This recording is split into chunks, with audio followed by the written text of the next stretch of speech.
Yeah, you better watch this channel. You better watch all the videos. You better watch every single one right here at Good Mic Work Commentaries. Do it. Do it now.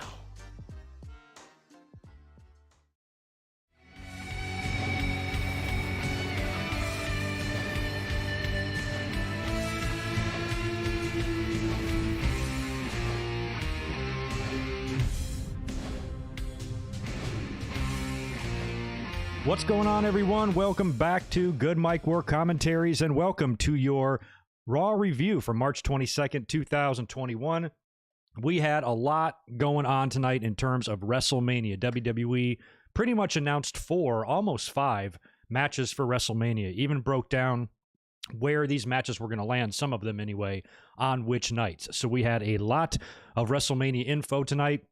We had a debut, big angle at the end, lots of stuff in between, a lot of really weird stuff as well, but definitely plenty to talk about tonight, and some wrestling news as well, some big news that took place earlier on in the day regarding Andrade, regarding Charlotte, shit like that. A lot to talk about tonight, a lot to discuss, and we're here to have a good time. Hopefully you guys weren't waiting too long for me. Sorry it took me till about quarter after the hour to come up here. But that's the way it's been lately on Monday. But good to see everybody like Mike and Melissa and Vince and Anonymous and Douglas, Kendrick, JJ, Ryan, PJ, Deshaun, Martin, Barry MK with $2, and How Wheezy is here as well. Good to see him, man. Fiend has the best look ever in wrestling. I am amazed how many people love the Fiend's new look. Not that I hate it or anything. It's just people are really giving it high praise. All right, good. We're good on the audio there, and we're all here. So anyway, yeah. What did you guys think of the show tonight? Give me your letter grades or number grades or whatever for Raw tonight. I got to move my notes over to where I like to have them on the screen so I can read what the hell I'm talking about here. What'd you think of the show? I mean, they did set up a lot for WrestleMania. Some of it was a little weird. I mean, I am thrilled because we've been talking a lot about Rhea Ripley here on the channel, and I even said last week that if they're going to bring her in, because they've been running those vignettes, if they have any plans to use her at WrestleMania, like tonight was the cutoff date. The night after Fastlane, if you don't bring her in by now, you already are running short on time to kind of set anything up for her. So, you know, it's like now or never, and they brought her in, and even though I'm thrilled to death that she's going to be involved in the title picture because I feel that's what she deserves, all she did was come out to the ring and challenge Asuka, and Asuka accepts. Did WWE just bury the concept of the Royal Rumble? Why fight 29 people when you can just come out and ask for a match? So not that I'm complaining, because Ripley and Asuka is going to be badass, but I feel like WWE could have done a lot better getting to that match. Why didn't they bring... It's like they can't concentrate on too many things at the same time. It's like they waited to bring Ripley in until they were on the other side of Fastlane, because God forbid we start building shit before Fastlane. But they could have brought her in a month ago, more than that, to kind of get her nose in. Even the very first night that Charlotte came out on TV a couple weeks ago and challenged Charlotte or challenged Asuka or announced that she wanted a match with Asuka, that's where you debut Ripley right there. You know, she can come out and say, hey, you know, I want that opportunity too. In case you don't remember, you and I go way back. Last year, you and I were supposed to wrestle in this very building that WrestleMania is in. I think we owe the fans that. And you and I, you never gave me a rematch, at least I don't think, because I think Charlotte dropped the belt in the triple threat in NXT. So, you know, maybe there's still some unfinished business there, and a lot of fans felt like Rhea Ripley should have won last year. So I thought that alone would have been enough to at least come out and start building some heat, building some tension, and building an issue based on the history between Charlotte and Rhea Ripley. And then Asuka can get involved, and then you can do the triple threat or have a match first, and, you know, Ripley faces the winner, something like that. But the way they did it here seemed awfully lazy, and again, the match is awesome. I still don't think this match is totally set in stone, because we'll be talking about Charlotte here in a minute, but assuming Charlotte gets back in the mix here, she only has a couple of days of quarantining, left. If she gets back in the mix, you would think that her character's gonna be like, hello, firsties, I was the one that challenged first, but Asuka was the one that came out and accepted. So Charlotte will make a stink about it, and then we're talking maybe a triple threat on the Raw women's side. We know we're getting on the Universal title side on SmackDown. That'll be announced on Friday, I'm sure. So I feel like the only thing they're going to do here is the triple threat. Can't really do a match first and then go one-on-one. It's probably going to be a triple threat, and Asuka will just accept it, or I don't know how they'll get to it, but I think that based on who Ripley is, who Asuka is, both of their histories in NXT being dominant females there, Then the history with Rhea Ripley and Charlotte. Can't you guys think of like literally 10,000 better ways they could have gotten to this than what they did? Now, it ain't over yet because I'm sure, like we said, Charlotte will be back either this week coming up or the week after, I would think, unless there's some more behind the scenes stuff we're not aware of. But, all signs point to her coming back. So if she does, she's probably going to say, hey, no, I challenged first and this thing will wind up being a triple threat. So maybe between what they do now and WrestleMania will be okay. But this initial challenge, and they went as far as to announce the match officially, release the graphic and everything on TV tonight. So they're going to have to probably change that up. Otherwise, what the hell does Charlotte do? During all the conspiracy theories running around all over the internet today, one of the things I saw was that some were speculating that Charlotte could return on SmackDown.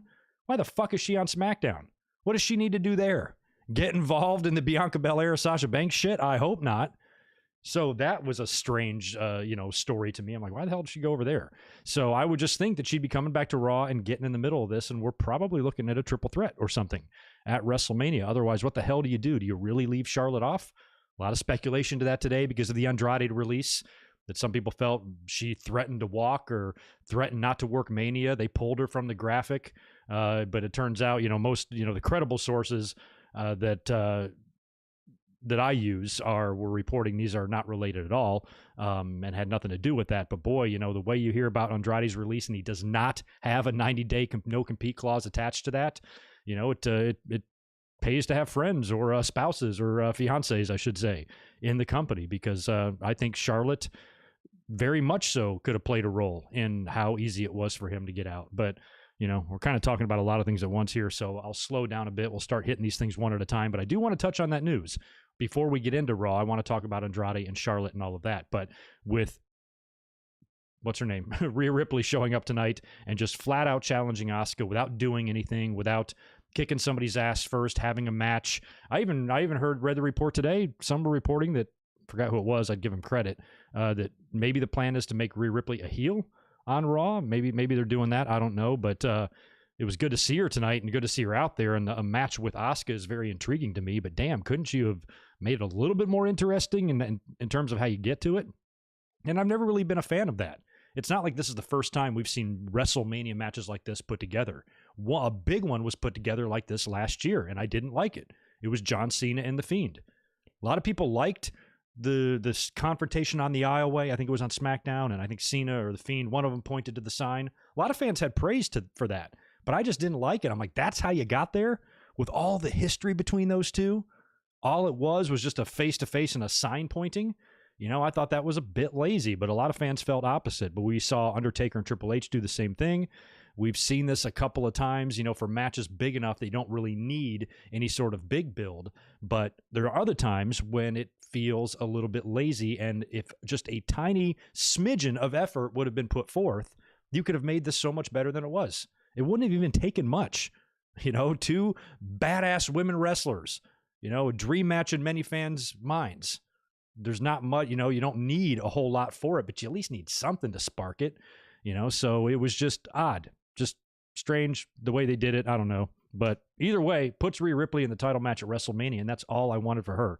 I keep thinking of last year, prior to WrestleMania, prior to COVID, they did the spot where she's in Raymond James all by herself, looking around the seats in the middle of the field, thinking about what it's going to be like with all those people to face Charlotte for the title and all of that. She gets to have that now. And I'm happy for her, man. She deserves that. So I think Rhea's badass. So all in all, happy she's there, but weird. Anywho, let me say hi to more folks in the chat here. We got C's, B minuses, C plus, B minus, F. Very good show, F. 4 out of 10 stars. Bret Hart's favorite number. What's up, Sonic Plays? Good to see you. Antoine, thanks for the $5. After you tweeted that she was the winner up, so technically they didn't. LOL, technically. I don't know what the hell that means.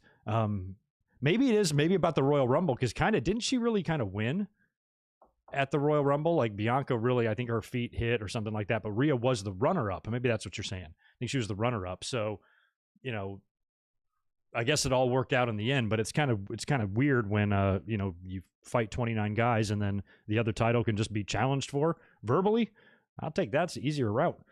There was a lot of challenges just being thrown out tonight. Miz and Bad Bunny, people were just challenging everybody left and right. No consultation with Adam Pearce. He wasn't involved in anything tonight, I don't think. I think I saw him once backstage, but I can't think of too much that Pearce was even involved with.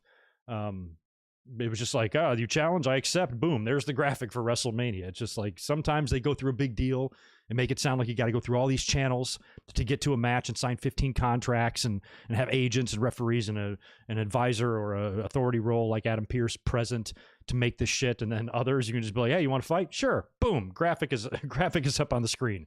Just like that. What a weird business. Deshaun, good to see you too, man. Appreciate the 5 from you. Bray Wyatt as a character is one of the best evolution of all time. Husky Harris, Swamp Cult Leader, Firefly Funhouse Fiend, Burn Fiend. I kind of called him last night. He reminded me of Swamp Thing. Remember, I just only know of that show from the USA Network back in the 90s because I would watch so much wrestling on the USA Network, and I would always see the promos for Swamp Thing on USA. And he looked a lot like the Fiend does, but the Fiend is all busted. Daniel Rodriguez, there's 2 from you. Appreciate it. I want Alexa Bliss to pin me the way she pinned Orton. Okay. Did you see Randy Orton's wife kind of took exception to that? That was hilarious. I'm glad that she's playing along. That's pretty cool. But anyway, before we get into the wrestling news, let's talk about some of the big news. The Raw results. Let's talk about some of the big wrestling news, I should say. And the big news is a follow-up on Andrade. As I open this Broken Skull IPA, by the way, cheers to you. So as we learned last night during the Fastlane review, Andrade did get his release. We learned that during the stream last night. Probably, I guess, maybe about an hour after Fastlane went off the air, WWE tweeted out that they came to terms on his release. That thrilled me. I was like, you know what, WWE, thanks for not being assholes. Now, I'm sure it helped that Andrade is dating Charlotte because, a lot of fans immediately kind of thought of that. I sure did because I was like, wow, they just gave him his release. Think of how many other people. Think about what Aleister Black is going through right now. Think about FTR. Think about Brody Lee or Luke Harper and some of these other guys that they have literally held hostage on their contracts and not let them go for no other reason than spite. For no other reason why we just don't want you to go somewhere else. Like anybody leaving is going to hurt WWE. It's not going to matter. So they have always done this, and they just seem like they jerk people around. So when we learned of Andrade's release last night, the fact that came just, a week, maybe 2 at the most, I think it was just 1 week. I thought the report said that he had asked for his release on the previous week's Raw. So yeah, it probably was about 2 weeks. For him to receive it that quickly was pretty amazing. And I was like, man, it's a good thing he's with Charlotte because, at the end of the day, they want to do right by her. She's one of their, cornerstones. She's one of their crown jewels. They're trying to build her into the next, fabulous Moolah, honestly, the next, the Ric Flair of the women's division.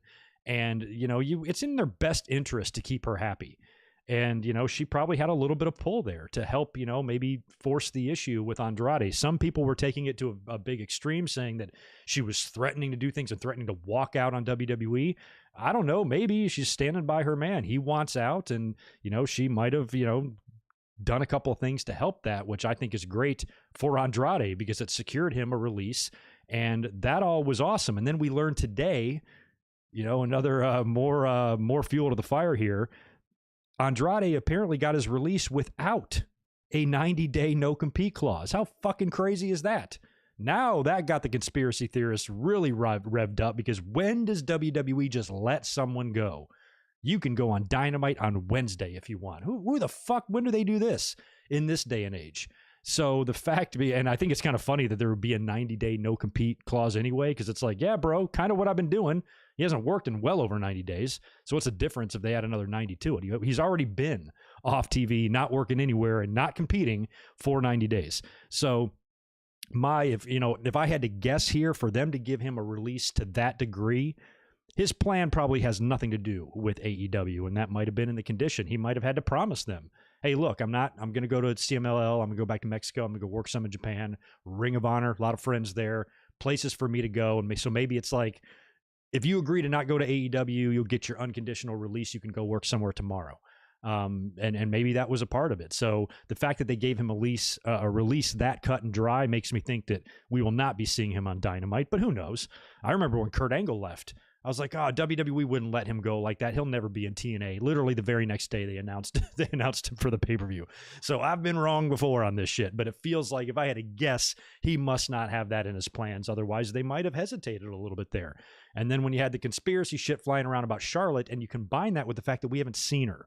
And so everybody was talking about, where is she? She was off TV last week. She's been removed apparently from the WrestleMania poster, which is just random. She's also been either filming a movie or about to film a remake of Walking Tall, which is kind of cool, a female role there. That's already been remade once with a wrestler, so she's doing that. So all of these things apparently are not related to each other, but they were all kind of happening at the same time, and it really got the fans wondering, like, what the hell was going on. So, you know, if I had to guess, just Andrade being the fiance of Charlotte helped him get his release to where others weren't in that position. Because, like I said, WWE, why would, keep her happy? Let her, don't make her life more difficult. If her fiance wants to leave, what is it going to cost WWE in the end? Is it going to harm them if he leaves? Is he going to go somewhere and become the next Stone Cold Steve Austin and put him out of business? No. Just chill out. Let him go. So the fact that they chose not to be assholes on this was awesome, and I think Charlotte definitely helped that. Now, right before Raw went on the air tonight, Charlotte actually tweeted out and gave us her reason for her absence. She has COVID. Here, everybody thought her absence had something to do with some grand conspiracy. There's heat with her in WWE now. WWE, have they ever seemed like they have done nothing but just love Charlotte? I mean, every time she's on TV, the fans bitch about she's the only one WWE cares about, and they'll do anything, and the only reason she's in the position she's in is because she has blonde hair and she's Ric Flair's daughter. That's it. Only those things. Not that she's good, talented, athletic, driven, capable, legit. None of those things. Only because of the blonde hair and the Ric Flair daughter. That's it. When there's been plenty of other second-generation wrestlers who have not only not been pushed, been released left and right. We can name a list of probably 50 of them. So just because you're somebody's sibling or a son or daughter doesn't mean jack shit, or sibling or nephew or whatever. So all of this stuff, it was hard for me to kind of fathom that WWE and Charlotte would have an issue with each other. They love her. She loves them. So I think at the end of the day, it was probably just been her like, hey, Vince, can you help me out here and just let him go? And then they just obliged and did it. So Charlotte, turns out she has been suffering from COVID while all this is going on. So that explains the release. We don't have an explanation for why she was pulled from the Mania poster, other than it was just some random coincidence, or maybe they redesigned it and left her off for some reason. I don't know.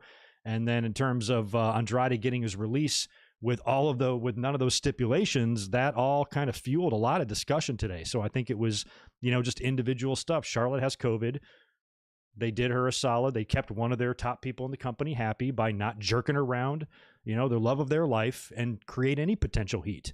You don't want the Queen to have any heat, and you don't want Roman or Charlotte to be fucking unhappy. You want to keep them happy. So, and you're certainly not going to risk their happiness over spite just to keep somebody under contract just because you don't want them going somewhere else. So I think it's kind of a combination of all that stuff, but congrats, and so happy for Andrade. Whatever he does now, I'm thrilled for him because he seems extremely pleased about this. He tweeted last night, good news. Today he tweeted something, happy life, happy wife. I thought that him and Charlotte were engaged, but he said wife. So are they married or engaged? What's going on there? I think they're engaged. I don't think they've been married, as far as I know, but unless they quietly did it. But either way, I think it's kind of good news for everyone. We wish Charlotte the very best. According to Andrade's tweet earlier on, I think he said she has like 4 days left of quarantine, so she will beat the shit out of COVID. I don't know what the hell COVID is thinking, challenging the Queen around WrestleMania time. Takes a lot of balls, COVID, a lot of balls.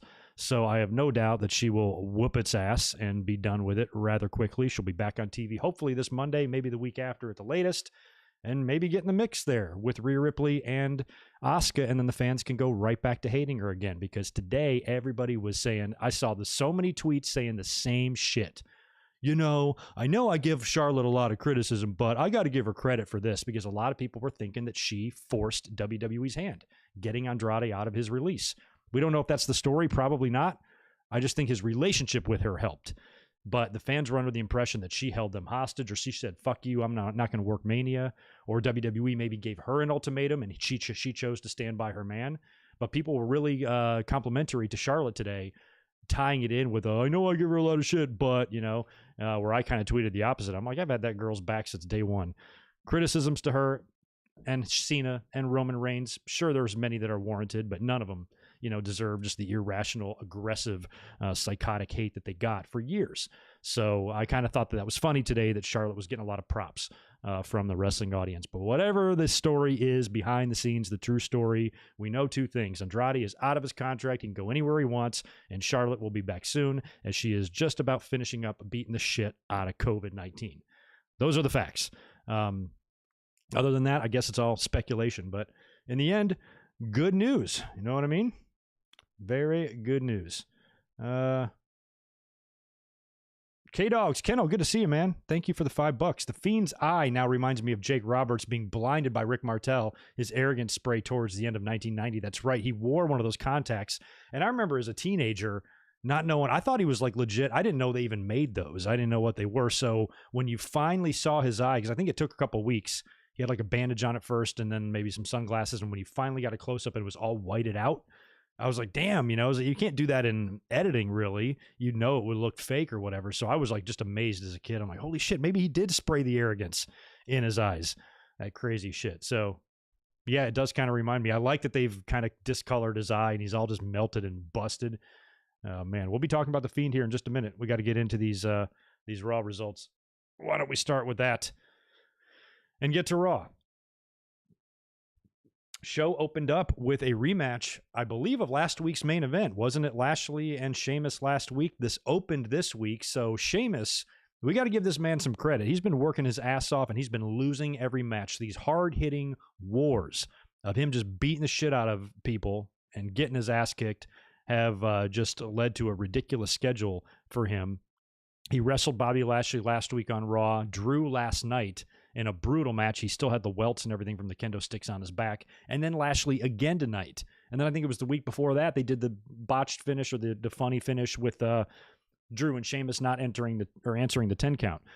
So Sheamus has been working his ass off lately. And we got a hint later on Raw, later on in the show, that maybe WWE is going to reward him for all his hard work here. So he took on Bobby Lashley to open the show. Bobby, of course, wins clean with the Hurt Lock.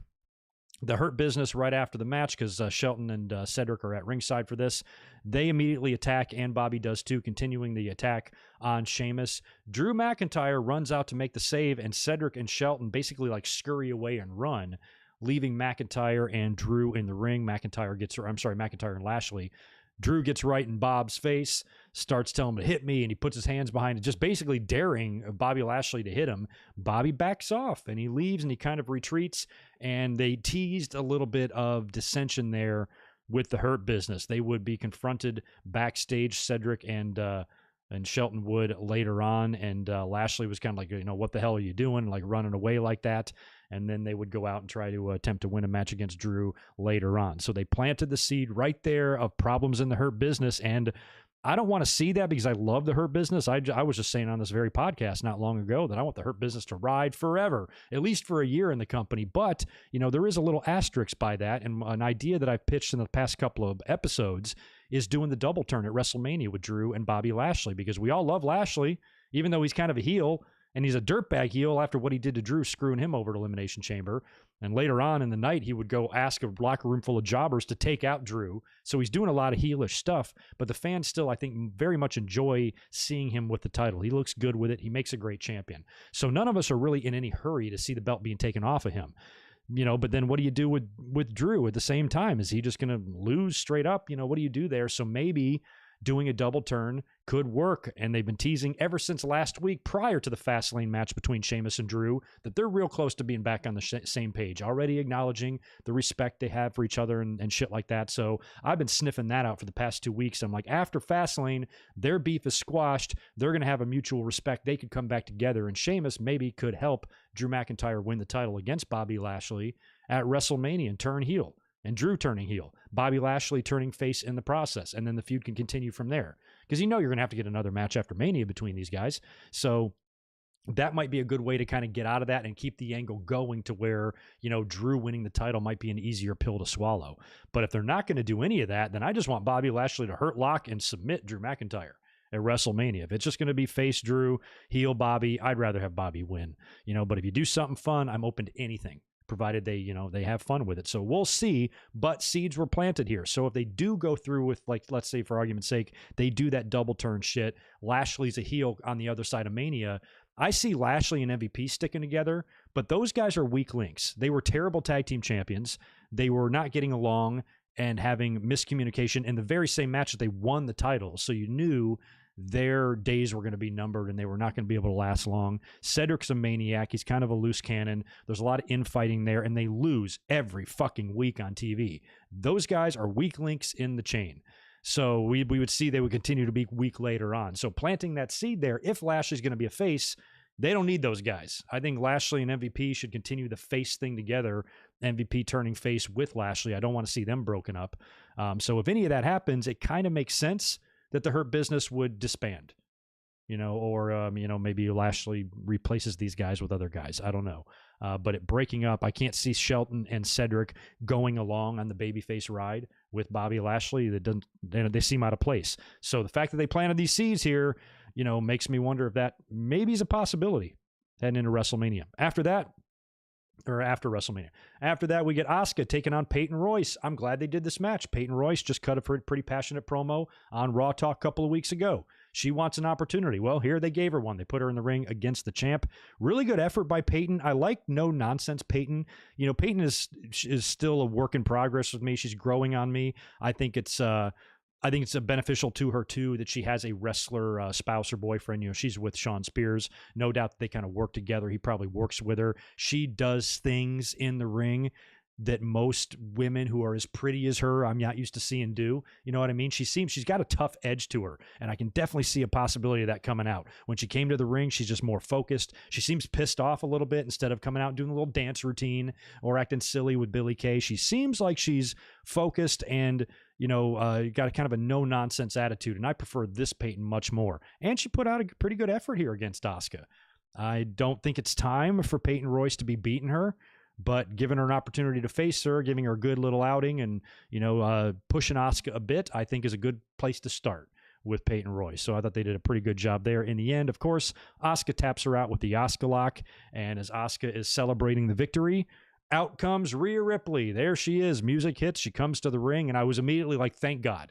While she's coming out here, she's going to challenge Asuka. We talked about this last night, that if because Ripley's advertised for the show tonight, so if she comes out and does not do something with Asuka or Charlotte, that's going to be a huge disappointment. I don't want anything less than Ripley being in a match for a belt at WrestleMania is going to be a disappointment for me, based on what she was set to do last year and the big match they set her up with that we were supposed to see and that we got in the empty arena. But, we were kind of robbed of that. So was she. And now it looks like she's getting it. That's awesome. So she comes to the ring, gets on the mic, says that she knows Charlotte had already challenged Asuka, but she did that when Asuka was out recovering from having her teeth knocked out. And, Charlotte is not here. Rhea Ripley even says that Charlotte is out with COVID. She mentions that on TV. Says that Charlotte has COVID, so she's not here, so I'm challenging you face to face. And Asuka says, you're not ready for Asuka, and then says, I accept.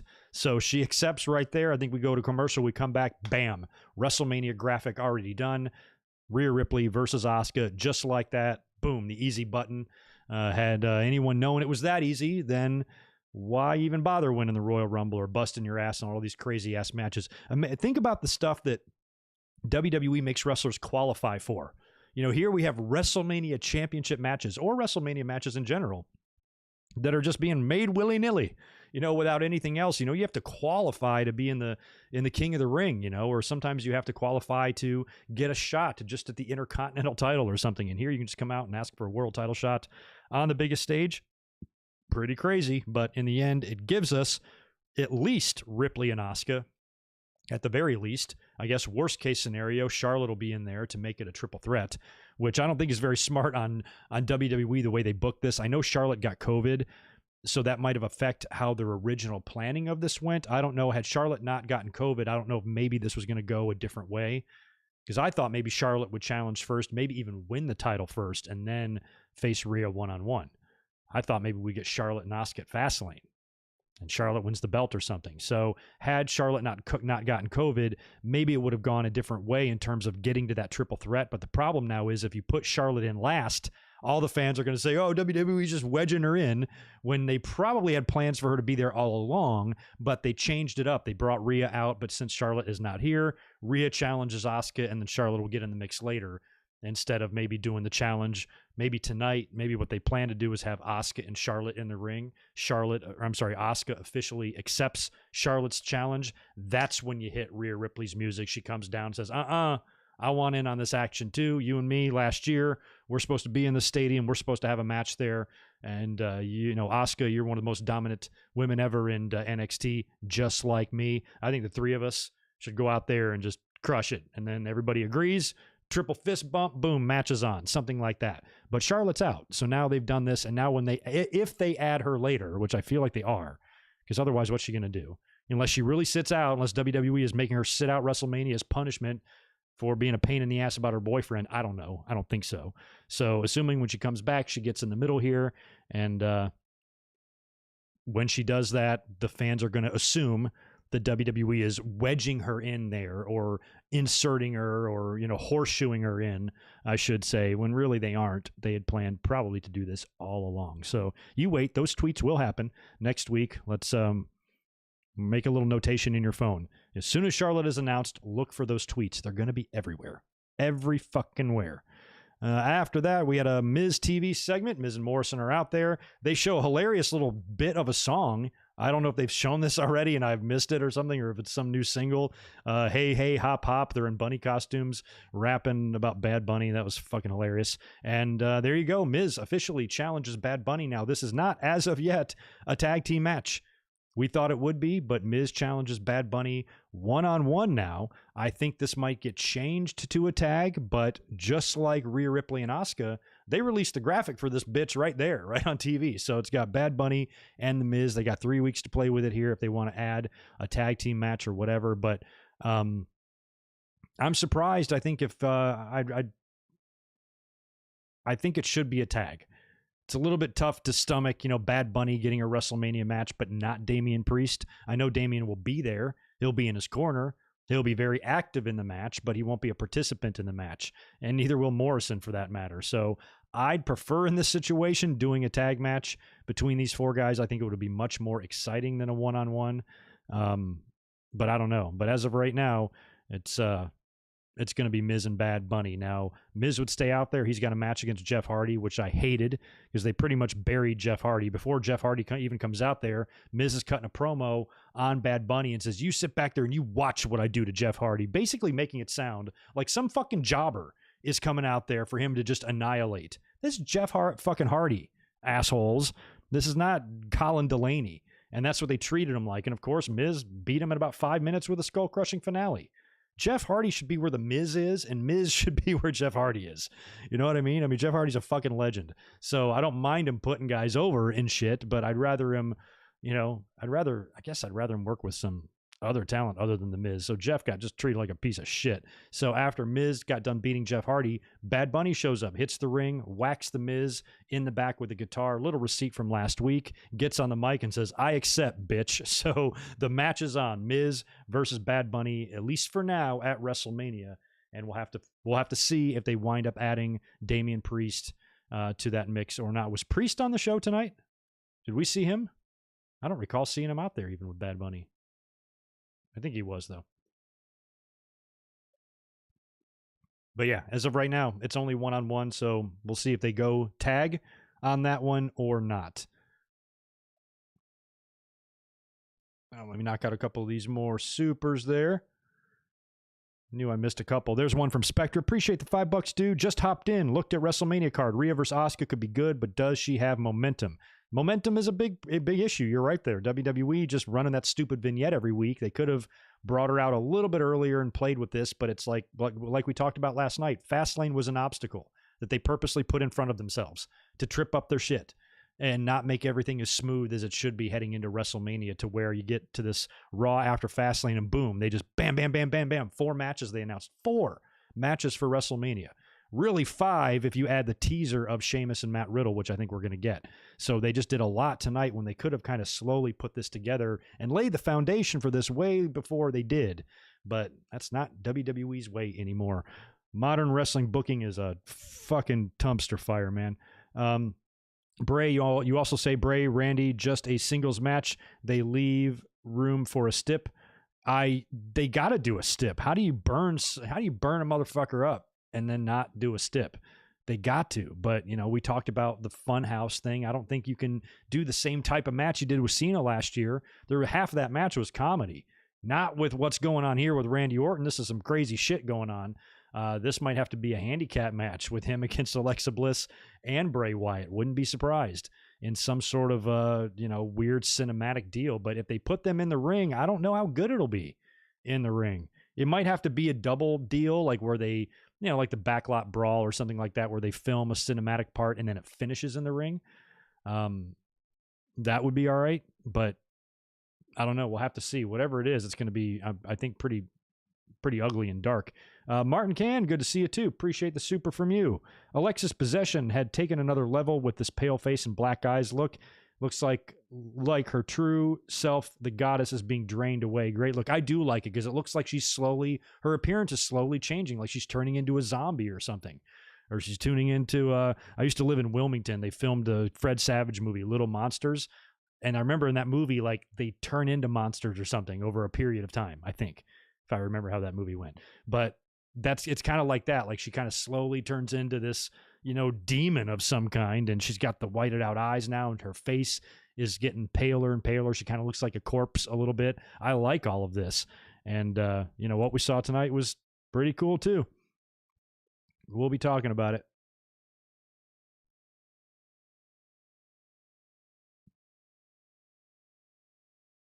Fiend turning on Alexa. That's pretty funny. Hey, what's going on, Jordan Carr? Good to see you.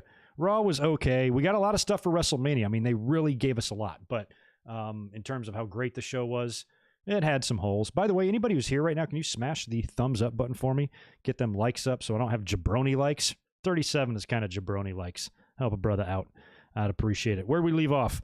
On Raw. Where are we at? Oh, yeah, Miz and Jeff Hardy. We got that done. AJ and Omos promo coming up next. They come out to the ring. They're talking smack. AJ's talking about his tag team championship match with Omos at WrestleMania against the New Day. We talked about this match last week when it was made, and I was kind of surprised. Here we kind of thought AJ's been pretty protected on TV, as he should be.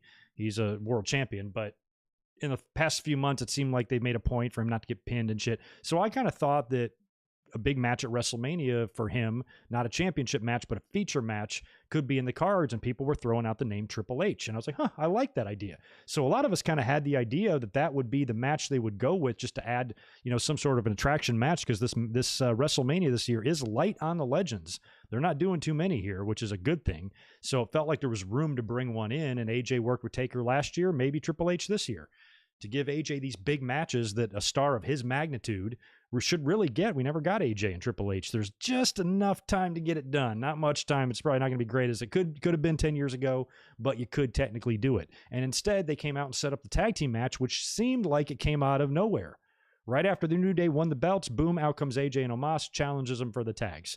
And I was like, that's underwhelming. I kind of envisioned more for AJ Styles. But then I thought about it all week. And I was like, I'm kind of changing my tune on that, because you got to look at the one bright spot here. Yeah, this might not be the match we had in mind for AJ, but look who he's in the ring with. 2 other pros, another former WWE champion in Kofi, and Xavier Woods. These guys are legends with a lot of success, and they are there to surround this new guy Omos in his very first match, which is going to be at WrestleMania. And he is in some great company there, and I think they are going to work extremely hard to get him over. And I'm like, you know what? That's kind of what wrestling is all about sometimes. Sometimes you got to look at the bigger picture.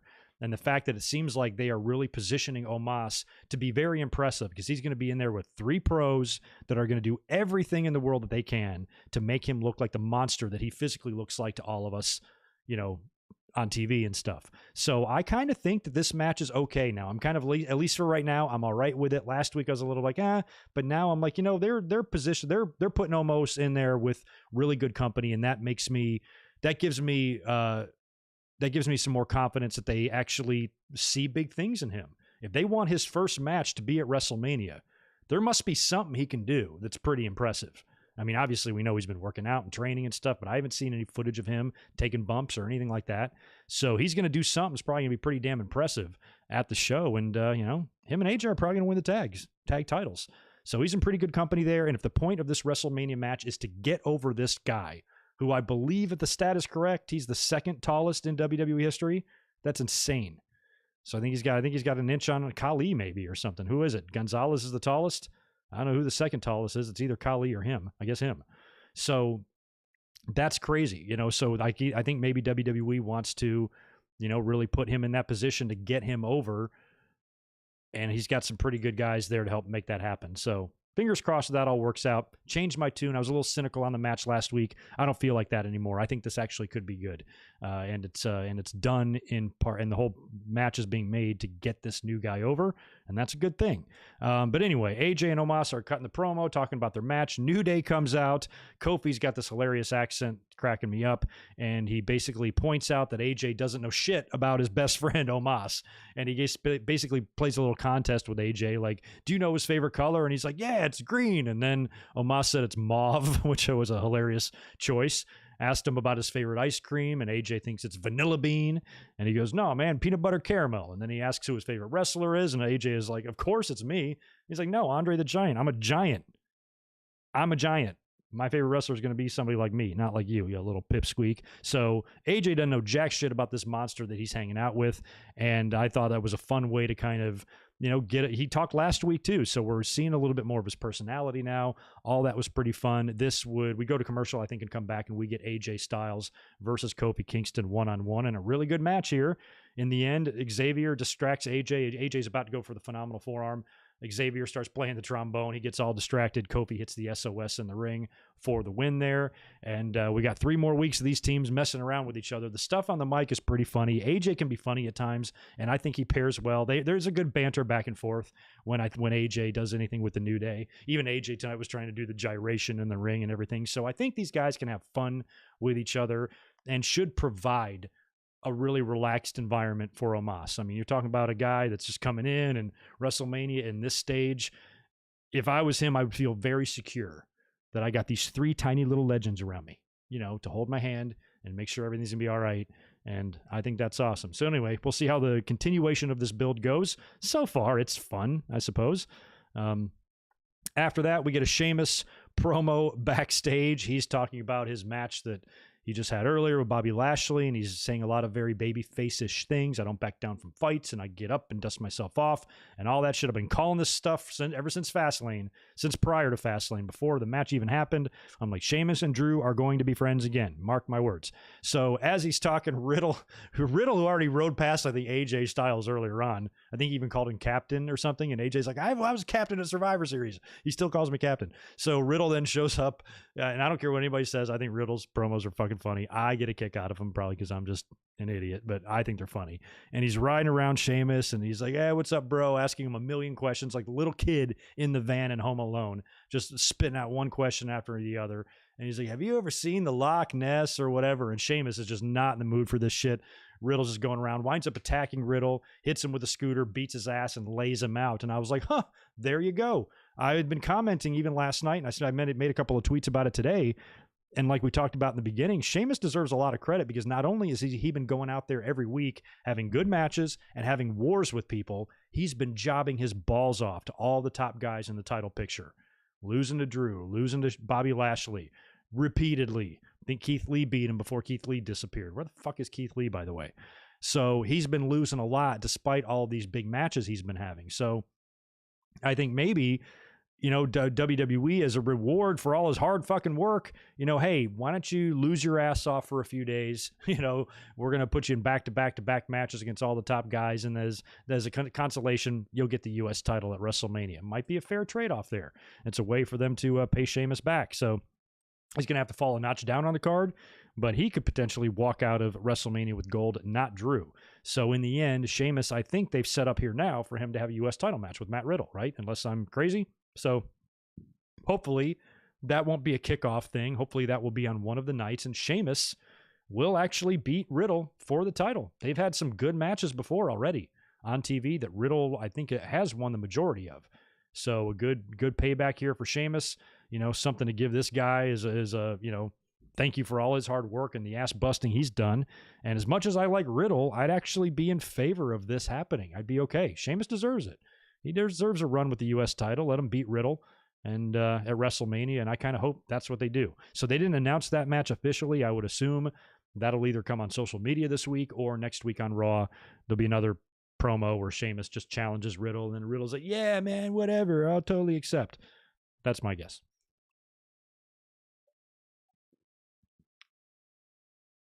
Who's yelling at? How can y'all yell in the chat? Capital letters or all caps, right? Anyway, after the Sheamus stuff, we go back to the ring. We've got Drew McIntyre taking on Shelton Benjamin and Cedric Alexander in a handicap match. There's a stip here.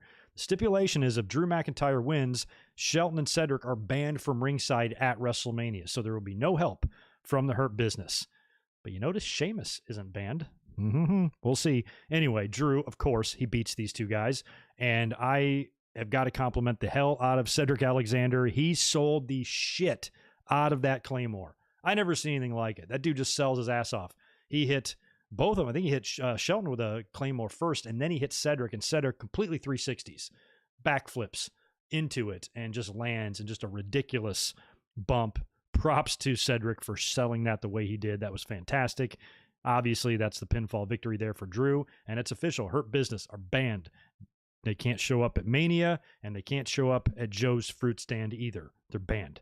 So Lashley looks very pissed at them backstage. He confronts them. He kind of shoves them around a little bit, and he goes, if you guys can't get the job done, I'm going to go find somebody who can. So I was like, sweet. It's like when Farouk built the new nation, but I thought Bobby was going to walk off camera. He just walked off camera to go into the jobber locker room and tells all these fools, hey, if one of you takes out Drew, what did he even offer him? I forgot. What did he say? He basically offered something in return for one of them taking out Drew McIntyre prior to WrestleMania, between now and WrestleMania. I think Kalisto, who for some reason banned me on Twitter. I love Kalisto. What the hell did I do? Kalisto?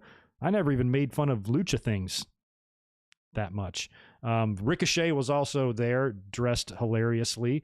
So was Humberto Carrillo, wearing like a turtleneck, and I'm looking at their outfits for some reason because they're all tripping me out. But I did see some photos recently of Carrillo working out in the gym. He looks completely different. Looks like he has really gotten himself into some ridiculous shape. So hopefully we'll see him on TV. But anyway, not exactly the group of guys I would be recruiting to replace guys like Shelton. And Shelton's a fucking All-American and Cedric's awesome. So like, why would you even, what you got is fine. Just motivate them better or whatever. But still, it adds more fuel to this possibility that the Hurt Business could be breaking up. Or at least MVP and Lashley, because MVP is firmly on the side of Lashley in this. He's pissed at these guys too. So I think what it's going to be is maybe not necessarily the Hurt Business broken up. It's just they're shedding these two guys. Maybe just Lashley and MVP, just the two of them can be still called the Hurt Business. I'd be fine with that because the faction thing, WWE has proven they can't do it. WWE cannot book just an awesome ass-kicking faction like this with these guys. They have them, they have them win titles and they have dissension in the same match. These guys should be so tight-knit and they should be unbreakable. And WWE makes, anybody other than Lashley look pretty weak in this faction. So, cut the fat, shed your dead weight, get these guys out of here and just, run with the two of them and they can just be the Hurt Business by themselves. I'd be fine with that. And then maybe Shelton and Cedric can be a babyface tag team or something. I don't know. But it feels like they're going to go in that direction. And now we'll see if one of these 24/7 title contenders decides it's worth it to go after McIntyre and target him or not. We'll see. After that, we got Mandy Rose and Dana Brooke taking on Nia Jax and Shayna Baszler, non-title match here, I believe. At least I think it was. Reginald is out there for some reason. He's all in the mix. Lana and Naomi are on commentary. I did not have the attention span for this. I was barely watching it. I did see Nia Jax hitting Dana, I believe, with a Samoan drop for the win, and that was the end of that. We then go backstage. Alexa Bliss is on the swing, kind of hyping up what is going to be the main event segment later on with her and Randy Orton and The Fiend, who she says is here. So we knew we would be seeing him later on in the night.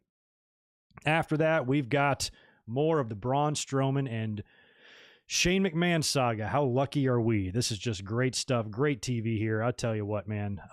What we saw last night was ridiculous. False advertising. They didn't even give us what we were supposed to see with Shane and Strowman after they announced the match and then pulled it, announced it, pulled it. They couldn't make up their mind what the hell they wanted to do.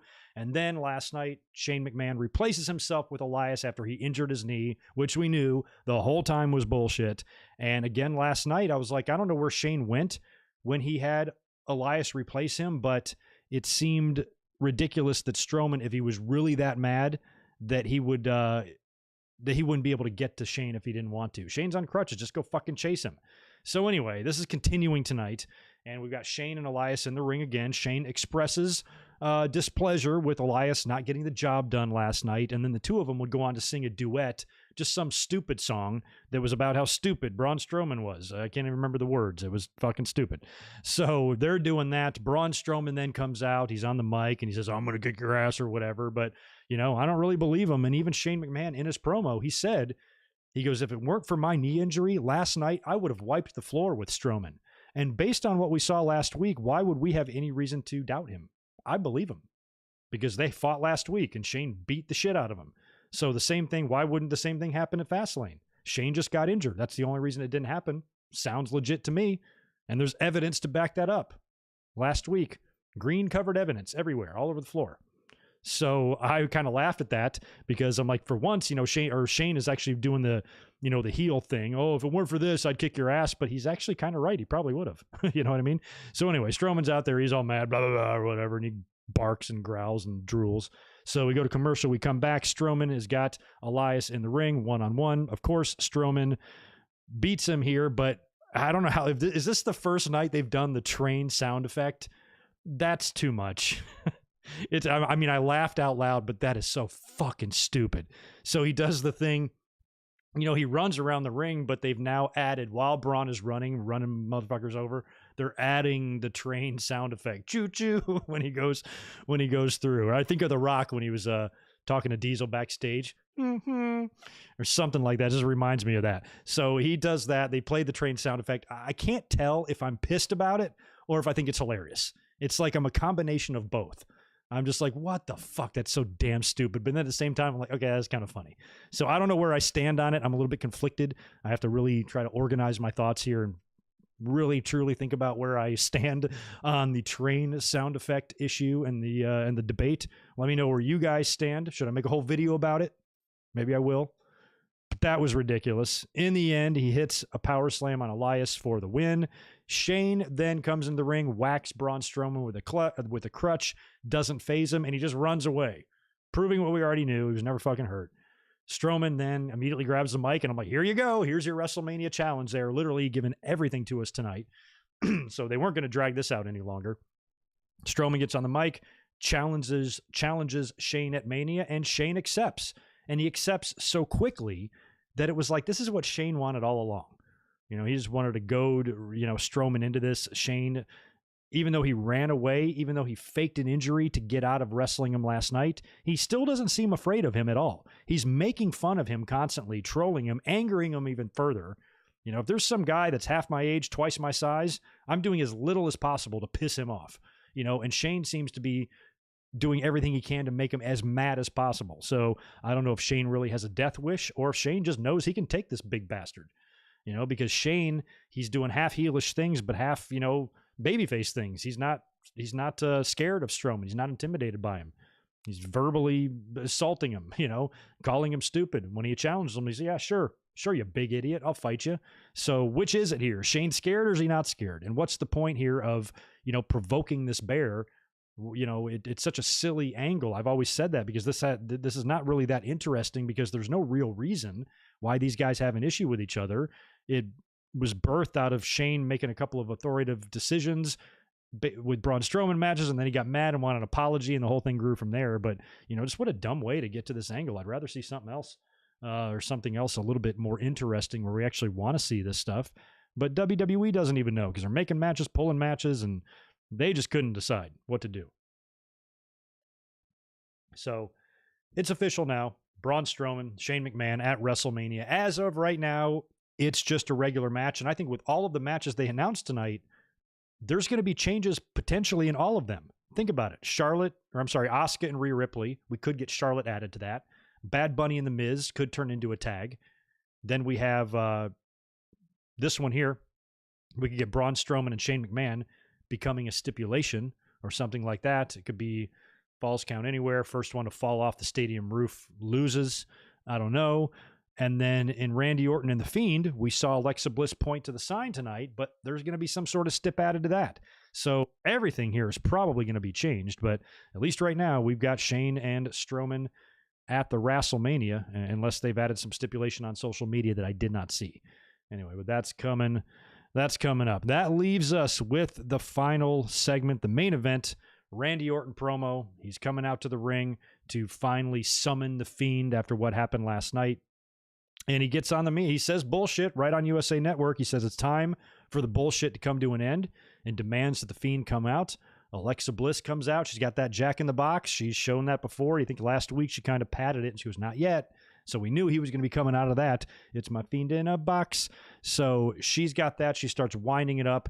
Lights go down. All the effects happens. And then The Fiend is standing right behind Randy Orton in his fully burnt up, charred outfit and remains. And Randy Orton goes face to face with him. He grabs a gas can, which I think he brought with him, and he starts pouring gas around Bray Wyatt's body, who's still standing up, and he kind of threatens to light the match. And, The Fiend is not moving at all. Threatens to light the match and instead hits The Fiend with an RKO. He goes down, and that kind of corners Alexa Bliss. And he's just kind of confronting her, and The Fiend just immediately rises up, gets right up from it. Randy Orton turns around, boom, he hits Randy Orton with the mandible claw and puts him down, laying Randy Orton out for the second night in a row. And then Alexa Bliss points to the WrestleMania sign, signifying that it's going to be Orton and The Fiend at WrestleMania, I think in some sort of maybe cinematic match or a combination of a cinematic and in-ring match, or maybe even a handicap versus both of them. It could be Randy Orton versus The Fiend and Alexa Bliss. That could happen. So one of those things is probably going to happen. It's probably going to be a lot more than just a one-on-one match. I would not book these two with everything that's been going on, all the magic tricks and the silly shit that's been going on here. To book them in a regular match in the ring with a referee one-on-one would make no sense. It's got to be cinematic, because when they did it at Mania a couple years ago, it sucked. It's got to be cinematic. Better be cinematic. Know what I'm saying?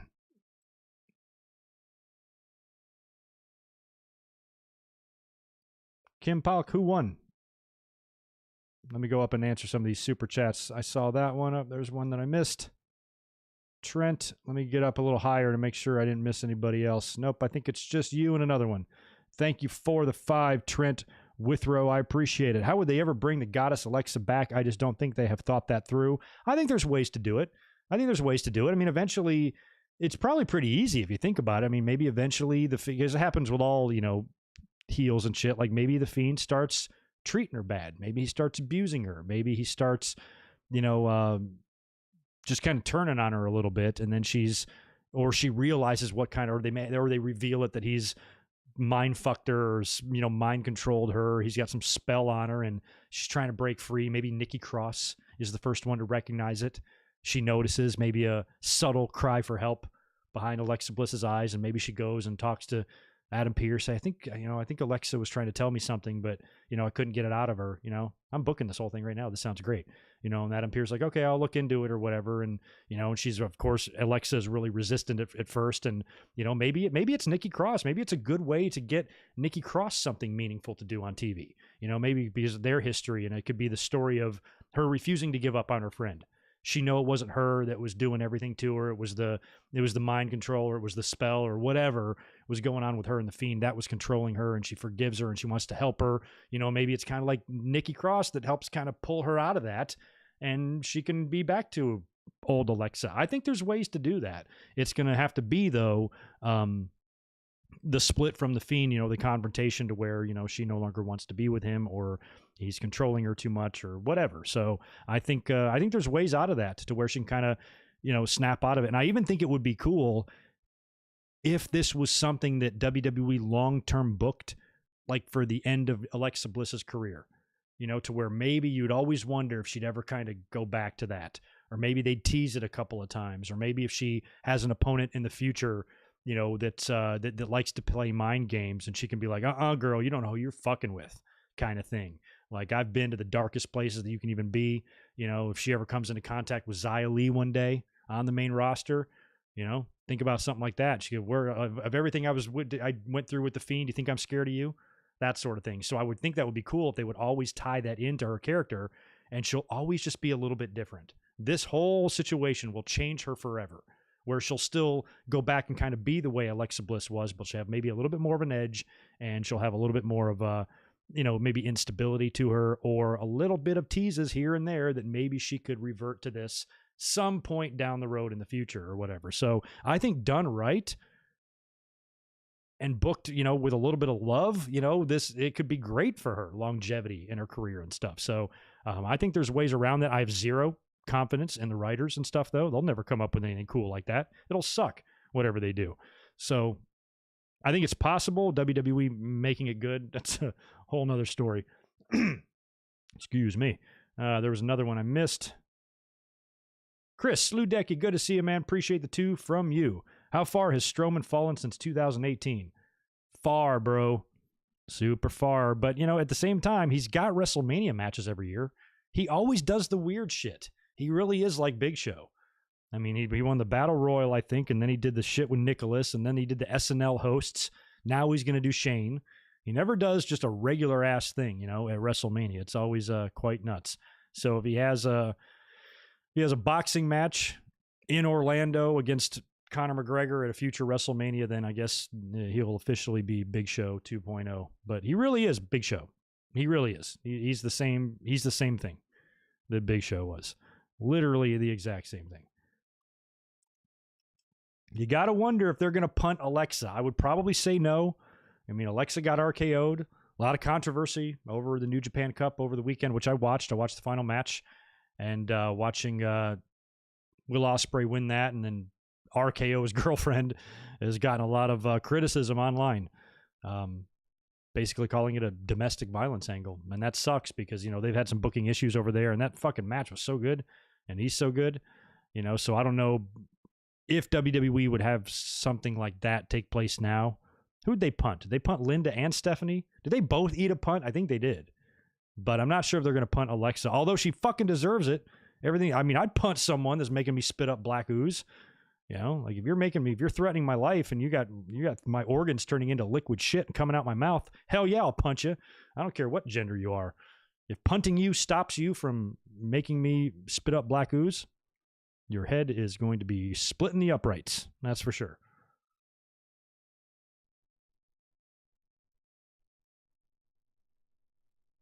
Hmm. 22 years ago today. Thank you for this, Deshaun Robinson. Welcome, and thanks for the super chat. 22 years ago today, Stone Cold gave the corporation a beer bath. Where were you when this took place? I was about to go to WrestleMania 15. I watched that show live right in my living room. I even remember the apartment that I lived in.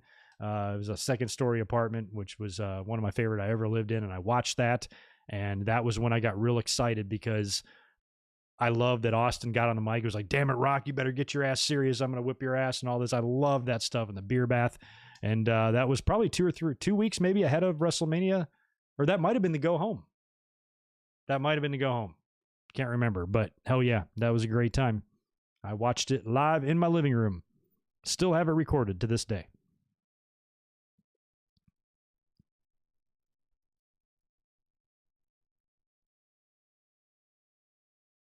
Yeah, it could be an Inferno match. That's true.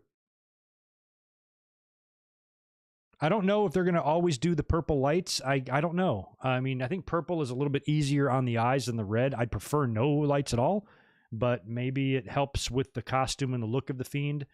If any matches he has, maybe it's going to be under the purple lights. And it's probably going to be a while before we even see him in the ring anyway. I mean, like I said, they could do a combination of a cinematic and an in-ring match at WrestleMania with those guys, but if it's not like that and it's just cinematic, it could be a while. It won't be until after WrestleMania we even see the Fiend in the ring anyway. So I don't know what they're going to do there with the lights or if they've worked that out. Probably wouldn't want to do the lights if it was up to me.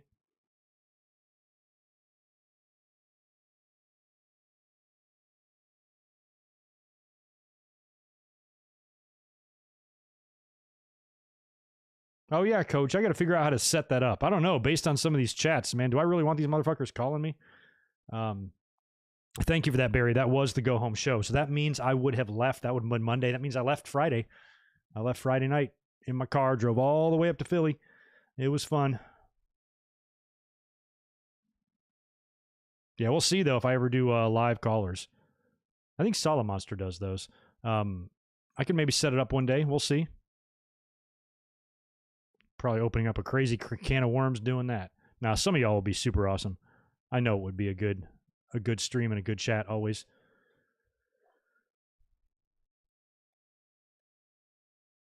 Bayley should be in the Raw Women's title match, I guess, if you don't care about brand extension, and WWE does not. So they could easily put her there. I don't care Bayley not being in a title match so much. It's her not being involved so far at all at Mania that bothers me, especially when you have somebody like Hulk Hogan hosting when it should be Bayley. Bayley and Titus should be your hosts, not Hogan and Titus. So ridiculous. Let's just put him with a black guy. Like, that's literally what they're thinking in WWE.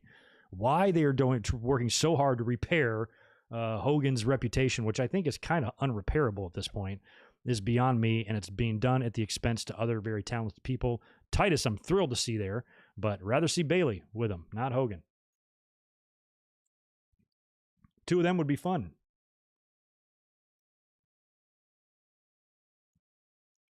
Don't really know what's going on with Bayley. Oh, hasn't done calls in quite a while? Okay, I wasn't aware of that. I thought he had done them. Maybe I just saw one where he did them. I don't know. But yeah, I could get into that. I don't even know how to set that up. Can't be hard. That's what YouTube's for. A couple of tutorials. I'll figure it out. Maybe we'll work that in. Right now, I got to focus on WrestleMania. So much going on. By the way, we're going to run through this WrestleMania card, what we have so far, because another thing WWE did tonight was announce a couple of these matches and which nights they're going to be taking place on. So here's what we've got for WrestleMania so far. Drew McIntyre versus Bobby Lashley. That was announced to be on night one. So was Bad Bunny versus The Miz, and so was Sasha Banks and Bianca Belair. So we know those three matches will be night one matches, and that's kind of what I figured. I figured it would be broken up. The men's and the women's world title matches respectively. One brand would get, one on each show or whatever. So night two is going to have your Asuka versus Rhea Ripley. Still up in the air whether or not Charlotte gets added to that. And Roman Reigns versus Edge is also going to be on night two as well. They have not announced in WWE or officially that Daniel Bryan is going to be added to this, and it's going to be a triple threat. That'll probably be done on SmackDown on Friday, but all the reports now, everybody is pretty much confirming that this is in fact the plan, which is not a surprise based on how the show ended last night with Daniel Bryan getting screwed.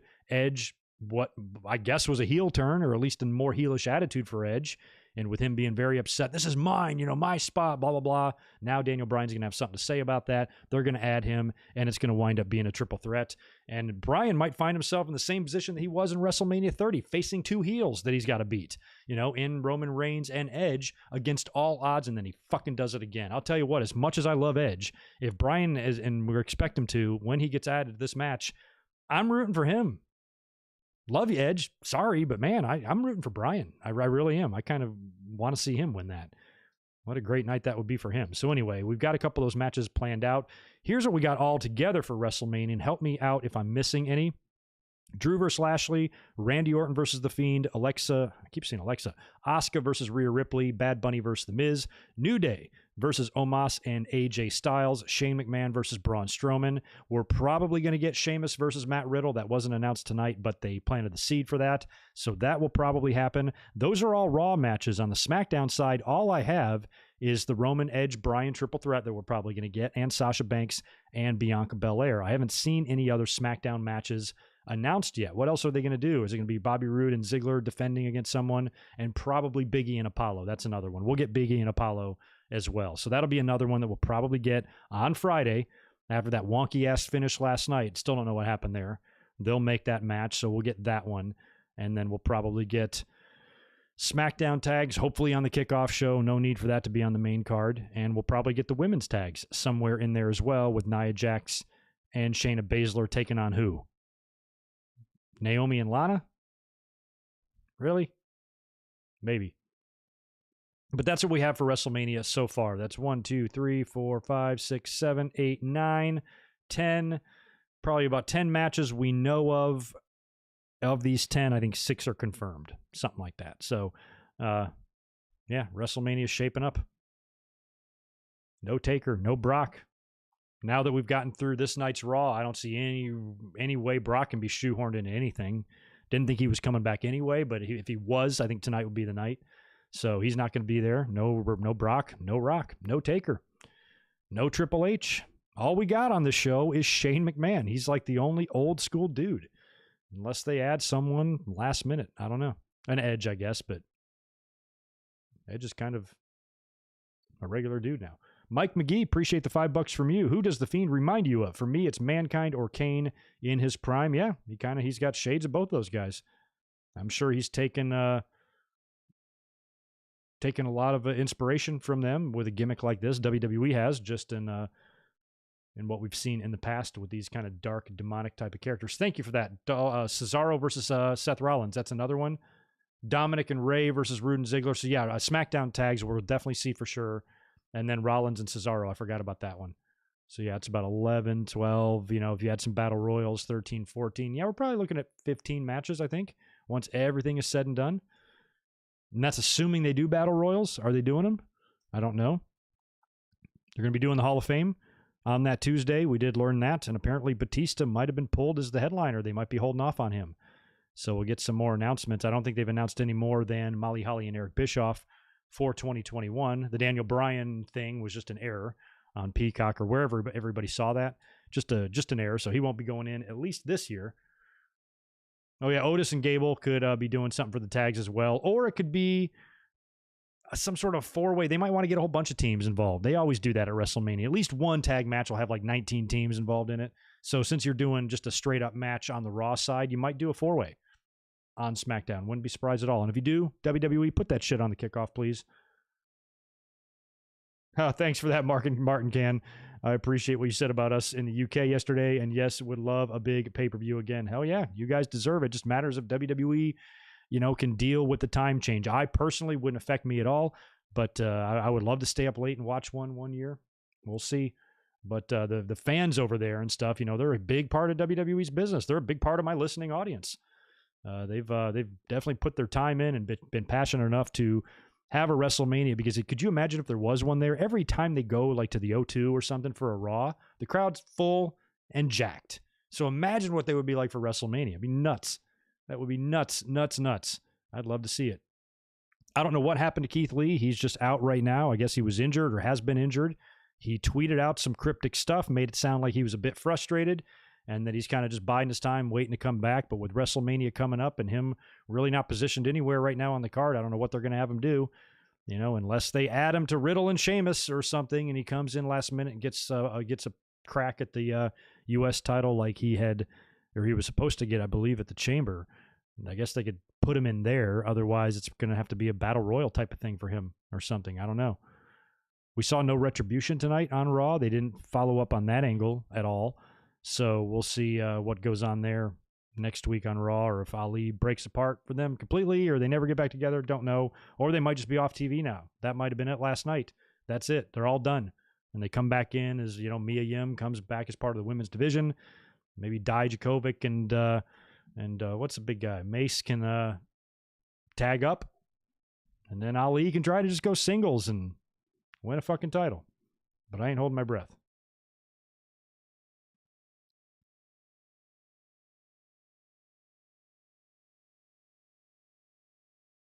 Yeah, top 20 WrestleMania matches I wanted to get done, but probably not before WrestleMania.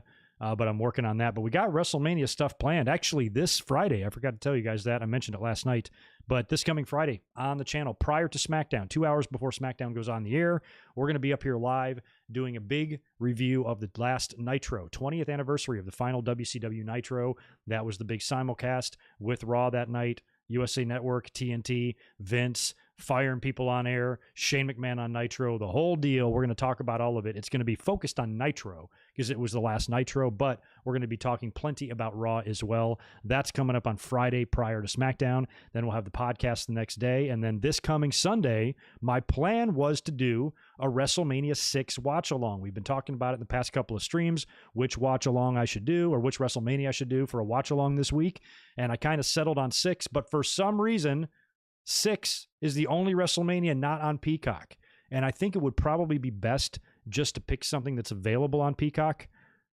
That way everybody can kind of see it, because I know we can still use our WWE network, but some people might have already canceled it or whatever. So I'd rather watch a show that I know everybody can access. If you're not in the US, you can find it on the network. And if you're here, you're just going to be signed up for Peacock, which hopefully everybody by now is, and we can watch it together. So if it does not turn up, if I don't see it on Peacock, if it doesn't show up there, like by tomorrow, I got a contingency plan. WrestleMania 14. It's been brought up a lot. Everybody's been wanting me to do it. It was a fun time.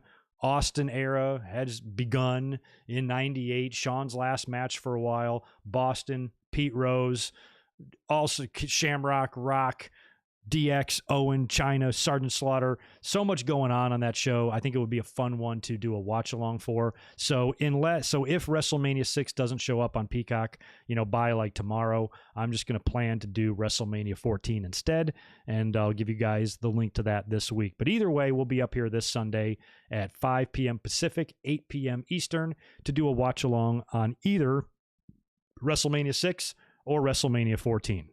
We just got to figure out if Peacock's going to get its act together. But it's going to be 4 nights of streaming. We'll do Friday prior to SmackDown, Saturday for the podcast, Sunday watch along, and then 1 week from tonight, we'll be here for Raw. And then WrestleMania week, I'm here every night, Monday to Monday. I'll be up here Monday, Tuesday, Wednesday, Thursday, Friday, Saturday, Sunday, and the following Monday again. So it's a lot. Big month. So now's your chance to subscribe. Smash thumbs up button. God damn, 66 likes. What is this? 10. I do like to do WrestleMania 10 as well. So just make sure you stick around, because we got lots going on for WrestleMania time. Michael Cuomo, thanks for the $5 from you, dude. It should be Bailey just doing ding dong hello segments at WrestleMania. Seriously, do we really need a host? Didn't need it in the past. No, we haven't, but now they're doing host, so that's why I thought Bailey could host. I don't think we need one. I'd rather not have a host, but seems like what WWE does. And the fact that Alexa Bliss hosted a couple of years ago, why shouldn't Bailey? And especially if she had some ding dong hello segments with, some major fucking star. They can still do that. They can still have Bailey do a big ding dong hello with maybe, I don't know, who would be the guest? Who would be some big, mega huge guest that you can have for that? That could maybe some legend that could beat up an asshole heel, who could maybe even beat up Bailey. Probably not Bailey, but maybe they're in the ring and somebody comes out and they beat him up. I don't know. They want to bring Trish back in and set something up with her and Bailey or something. She could be a guest, but I think a ding dong hello segment would be pretty cool. Not a shitty, quick, backstage produced one that's 30 seconds. That just has like when they do these Legends Raws and all you see are the legends of them just being backstage standing there for 10 seconds. Nothing like that. Something fun, something in the ring. Bring out Austin. She was on Broken Skull Sessions. Come out there and toast some Broken Skull IPA together and drink them in the ring. Something fun, Becky. What about Becky? What about a ding dong hello with special guest Becky? That might work.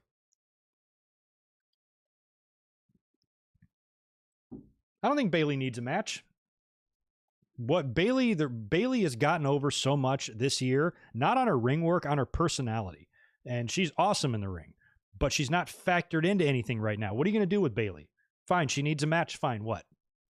The women's division isn't set up to really have a lot of like really big issues underneath the championships. They don't put a lot of time and effort into thinking that through. So there's nobody Bailey can really have just a one-on-one match at WrestleMania unless you bring in a legend, unless you bring in a Trish or somebody like that to have a match with her on the card. Anything she does would be a hell of a lot less meaningful than a ding dong hello segment. If I'm Bailey, I want ding dong hello with Becky. I want ding dong hello with The Rock. I'd much rather do that than face fucking Tamina on the undercard. You know what I mean? So no, she does not need a match. Absolutely not. She needs to do something significant. She needs to do something that will mark her place in WrestleMania, that will give us a memory. That doesn't always have to be a match. And if she's not figured into the title plans right now, and she's not figured into the tag title plans right now, and we don't have any intercontinental titles on the women's division, and she's not directly feuding with anybody, at least right now, that's that hardcore, what do you want her to do? I'd rather see her be in a segment. Be much more fun than that. Mike McGee, appreciate the 5. Any truth to the rumor of the Nexus coming back to WrestleMania? I don't know. I've never heard that before. Nexus. I guess they could. Wade Barrett's in NXT. I think Curtis Axel is still under contract. Did they forget that he works for them? Or he might have been released. I don't even know what he's doing. Who else was in Nexus? You can bring back Heath Slater. What happened to David Otunga? I forgot all about him. He's alive, right? What do we do with him? Who else was in there? Daniel Bryan was there for a second. Gabriel in it? I don't know. You could bring back, I'm sure, a version of Nexus. That's for sure. I'd be into that. A lot of fans feel that was a missed opportunity. A lot of fans feel that during that time, everything sucked so bad that Nexus had a chance. I was never a huge Nexus fan, but I think what killed it for me was when Daniel Bryan got released. That was right before I moved to California. That was like a month before. I remember I was, all my shit was out of my apartment. It was already in the truck to be moved here, and I had like a couple of weeks to kill in North Carolina before my flight. So I had like really nothing in my house, and I remember watching that whole shit with like a TV on the floor. But when they did the thing with Daniel Bryan, he was choking out Justin Roberts, and they were tearing the ring up, and they just destroyed the place. That was so great. That was like, that was your $2,000 stimulus, and what Retribution did with the chainsaws on SmackDown, that was your $600 stimulus. It was so good, and it looked so real, but what killed it was when Daniel Bryan got fired for choking out Justin Roberts. I'm like, what? I'm like, Jesus, man, you made these guys look like outsiders. They come in, tear your shit up, now you fire one of them. You should really fire all of them, because then they come in and disrupt all your show. So it just killed, it just completely murdered the kayfabe there. And I didn't like that at all. And then, of course, it was a travesty of justice. And then they brought, Daniel Bryan back right before SummerSlam and everything. But still, that whole thing kind of ruined it for me. But up until then, I was kind of into it, I suppose. It was all right, but it got bad, Cena buried them all, basically, is the way it was. And they were positioning Wade Barrett to really, the leader of the Nexus, to really come out of that as being a star, as being a main event level star. And Cena, the whole Cena thing, the whole Cena mentality, fucked it up. It's one of those things about Cena. I never question whether or not these criticisms are fair. Of course they are. It's the irrational, stupid, I'm an idiot hate that I get, or that I reject so strongly with Cena, where people just don't think. They just spew out hate and hate and hate. But in reality, Wade Barrett and that whole Nexus angle, suffered from WWE's obsession with putting everything behind just this one guy and making him the superhero type of babyface in a time period when that wasn't what fans wanted to see. And there was casualties, and Nexus was a casualty. So maybe bringing that back, we've talked about that. WWE, it feels like there have been times throughout history where they have tried to right a few wrongs. So they could do that here. We'll see. I don't know where that rumor started, but I suppose there's enough players around to where you can make a Nexus. It can kind of be like a better version of Retribution, with Retribution now being gone. Maybe add Bo Dallas to that mix or something like that, or some of these other guys you just haven't used in forever. Why not? I'd be into it. Bayley, a match with Io Shirai? Yeah. Now that's a match I'd be into. Yeah, if you give Bayley a match that's meaningful, hell yeah, then give her a match. Io Shirai would be a pretty damn meaningful match, and that would probably be the only match I could think of, like one-on-one, because you used to do that in other WrestleManias, right? Didn't they do like just one inter-promotional grudge match? Name me an example. I'm trying to think, WrestleMania fucking 20 or something where, yeah, I think it was Undertaker and Kane. No, they were both SmackDown. No, I think it was Undertaker and Kane. But a lot of times and Shawn and Kurt Angle, right? So yeah, they've done this before. They could play the role of a Shawn and Kurt Angle at WrestleMania 21. Raw guy, SmackDown guy. And if they do something like that with Io Shirai from NXT taking on Bayley in the same type of, way that they did those matches back then, that could work. There's an example of a match that I'd be okay with Bayley having. What I don't want her to have is a meaningless match against nobody that doesn't matter. Io Shirai would give you a pretty cool dream match scenario there. You wouldn't even need a title on the line, because assuming Io coughs it up to Raquel Gonzalez, which I think she will, it could just be one-on-one Bayley and Io, but there's not going to be a whole lot of time to build that, because Io is going to be building Raquel at TakeOver just a couple days before WrestleMania. So you'd have to just throw that together last minute, and not that can't be good, but, Shawn and Kurt Angle, they had a build. I'm just a sexy Kurt. They can't do any of that with Bayley and Io Shirai. There's not enough time. So if you can make it work, I say yes, but for me, if I'm Bayley, I'm probably in a position where I'm looking at everything, and I'm saying it's probably in my best interest to be in a segment, to be in a memorable segment. I have a talk show. Maybe we can have dueling talk shows, half KO, half Ding Dong Hello. Ding Dong KO. There you go. Ding Dong KO. The two of them can co-host, bring out somebody awesome. I don't know who. The Rock, Brock Lesnar, somebody like that. I don't know. Interview them.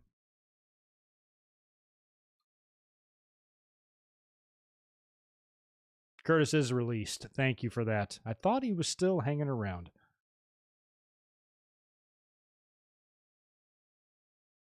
Oh, yeah. Thanks for the update. Okay. PJ Black, indie work. A little bit of Lucha. Axel was released. Otunga. So Otunga still does, I guess, promotional work for WWE. I just never see him at all. Yeah, Lesnar and Goldberg at 20 was a cross promotion. They should probably had a couple of those there because I think Taker and Kane was too. I think at the time Kane was a Raw dude, right? And Taker was SmackDown. And then, yeah, Lesnar, Goldberg, same thing. So they do those matches. So you could have, Bayley do something like that.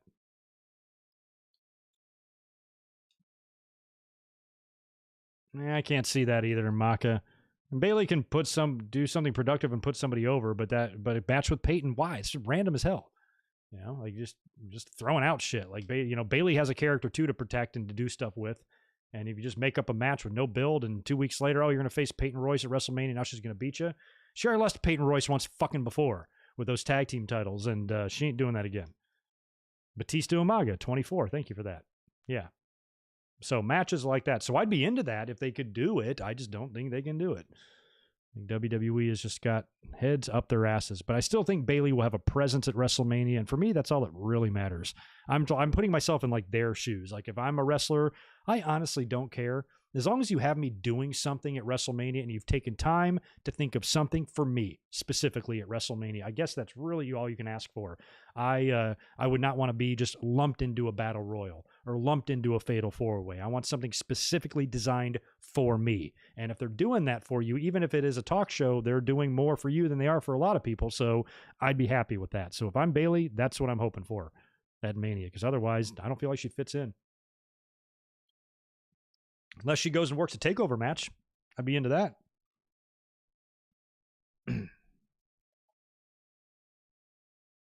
What if Bad Bunny beats The Miz? What do you mean, what if? Bad Bunny will be beating The Miz. Whatever match Bad Bunny is in, he wins. He will win that match at WrestleMania. When do the celebrities lose the match at WrestleMania? I mean, come on. Mr. T Piper didn't even put over Mr. T. Mr. T won at WrestleMania 1, and of course Lawrence Taylor and all these matches they've had with celebrities and Floyd Mayweather and who else? Fucking Trump. I mean, everybody wins at WrestleMania who comes in from the outside. So Bad Bunny will beat The Miz. If it is one-on-one, then it's just going to be Damian Priest getting involved and probably, fending off John Morrison. And maybe winds up helping Bad Bunny a little bit defeat The Miz, get in there, hit him with the lights out or the Reckoningers finisher or whatever, and Bad Bunny wins then. But I'd still think it's better for Priest for it to be a tag team match. Kevin Owens and Sami Zayn, that's another match we should talk about because they've been doing some stuff on TV, and they better have a match now because Sami kicked Owens' face off last week, literally face off his face. On SmackDown, so I'd be into them having a match together. Just debuted Charlie Caruso as the Lesnar of the division. Yeah, apparently Chuck is gone. They've replaced her. My God, I cannot believe Paul Heyman. Did you hear what he said on SmackDown? On Talking Smack, I think it was. He said, we got rid of the wrong female personality. That was crazy. Fucking mic drop. So maybe she's got heat. Maybe they're all happy she's gone. I always just thought she was good. I thought everybody liked her. I thought she kind of had a similar reputation as Renee Young.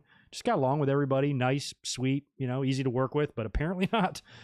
She was late and couldn't keep her shit together, and she gone. We'll see.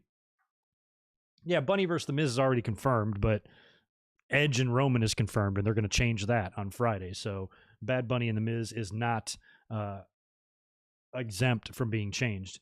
We talked about that earlier. I think that they might start it with this and then add a tag, but if they went as far as to release the graphic and confirm this match and it's going to turn out to be a tag, then why wouldn't they just do the tag right away? So I think what I talked about just a minute ago is probably what's going to happen. It probably will be one-on-one and Priest will just get involved, but I thought a tag was a better way to involve kind of everybody. But yeah, we'll see. We'll see if they change it or not. But as of now, it's Bunny, Miz, one-on-one.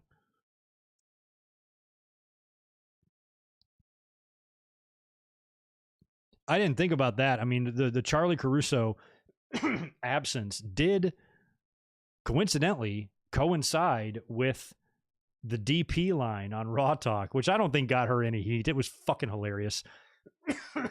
If it took place on Raw or something in front of little kids, maybe. But, you know, she was on Raw Talk with, I think it was Damian Priest, and R-Truth calls him DP, and Charlie Caruso goes, "Ooh, DP, I like that. DP, I like that." She says it twice, and R-Truth is like, she even tripped up R-Truth a little bit, and they kind of shared this laugh together. I really hope like she didn't get any heat for that, because that's hilarious. But it is interesting timing though. As soon as that happened, she was gone from TV. Maybe because she likes DP, I guess. I don't know. I remember the first time, it's a fun story for kids, the first time I ever heard the phrase DP. I was working in a restaurant back in North Carolina, and I lived in a film town, so a lot of famous movie stars and people like that and actors came in because we filmed a lot of TVs and movies. And I'm there one day, and this one server gets all excited. His name's Eric. He's got this little weaselly voice. He's like, "Oh my God, you wouldn't believe," like, and I forget her name now. I can't even remember what her name. He's like, "So-and-so is here." And I'm like, "Who the hell is that?" And apparently it's a porn star, some really well-known porn star. And I'm like, "Okay, like what table or whatever?" And so I kind of walked over and I saw her, and she was with this like just giant guy. And I was like, "Huh," or whatever. And he goes on to tell me her life. He knows everything about her. And he starts going on like her, I guess it's like list of accolades or whatever. And he's like, "And she does this, and then she does DP." And he's telling like 4 people in a circle, like, and she has DP. And then somebody goes, "What's DP?" And then he explains what it is. And that was like the first time I had ever heard it. So I was kind of late to the DP party. It's a nice story, isn't it? Tell your grandkids about this. Replay this for them, maybe before bed. I think that'd be really good. A nice little lullaby to fall them asleep, to help them fall asleep. But anyway, that's my DP story. But yeah, when she said that on TV, that was hysterical. It was replayed all over social media. We all loved it, got a kick out of it. I would hate if she got heat for that. But the being late stuff, I can totally understand. Don't be late for your job.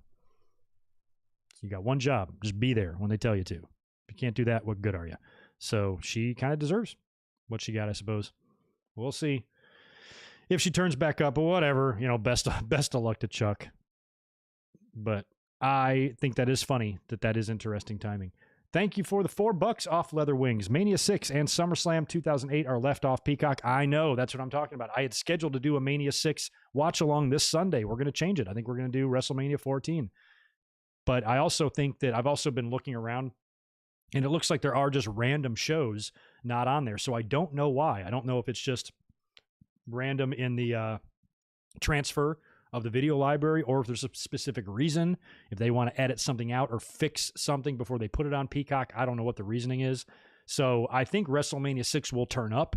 It's just not there right now. So I kind of want to make plans to what to do this weekend. So I think WrestleMania 14 might have to be the plan, but I'll keep watching it. If anybody sees WrestleMania 6 turn up, let me know, tweet me, follow me on Twitter at GoodMikeWork, shoot me a message about that, and I'll keep my eye out for it. But otherwise, WrestleMania 14 ain't a bad one either. Either way, we're going to have fun this Sunday doing watch-alongs. And I don't know why SummerSlam 2008 are left off there.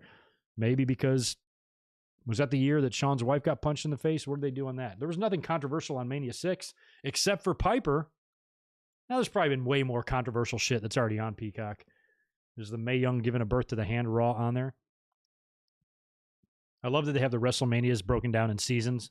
So if you want to watch WrestleMania 5, you have to watch WrestleMania Season 5, Episode 1. It's hilarious. So yeah, I don't know the reasoning why they would not have those on there yet, but I guess they're coming. Makes me think they got to fix something, or they want to edit something out specifically before they transfer it over. I don't know. Might have something to do with music. Might have to do with music royalties and stuff. You don't know. Could be anything. Yeah, Mikey's saying the same thing. Maybe 6 is off because of the blackface, but that shouldn't stop them. I mean, they made a big deal about and plus, if they're going to start making rules like that, the Piper stuff was stupid. I'll be the first one to admit, but if that's going to kind of be their barometer, there's going to be all sorts of shit they're not going to want on there. So I'm hoping that they own up to their past mistakes. They put it out there. Yeah, this is how dumb we were. Instead of trying to hide it. Hey, Nick Musser, what's going on? I know Barry hates him some Peacock. He is not a fan of the cock. That's okay, Barry. I hope it'll get better for your sake. I'm going to miss the old WWE network too. I was just fine with that. I hate having to learn new shit. I'm always very, I always reject, when like there's a new YouTube layout and I got to relearn how to fucking upload videos and stuff, or not relearn it, but just it trips me up a little bit. I'm kind of used to autopiloting things and just getting it done very, very efficiently. And I don't like having to do new stuff. But once I signed up for Peacock, it's all right there. It's all very kind of easy to use, but there's a lot of things, features, and issues with it, at least so far. And I'm willing to give them time. I'm not that impatient. At the end of the day, I don't really give a shit. So in a month's time, if it's not any better, then yeah, they need to fix it. But shit like pausing and everything, like we'll be able to pause at some point.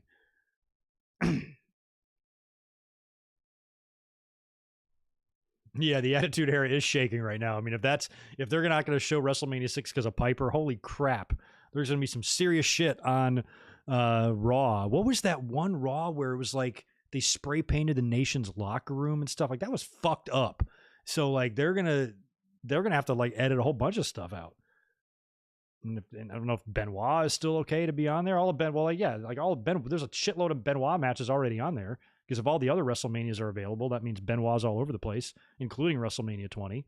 So yeah, if WrestleMania 20 is on there, why wouldn't 6 be? That's weird. That's weird.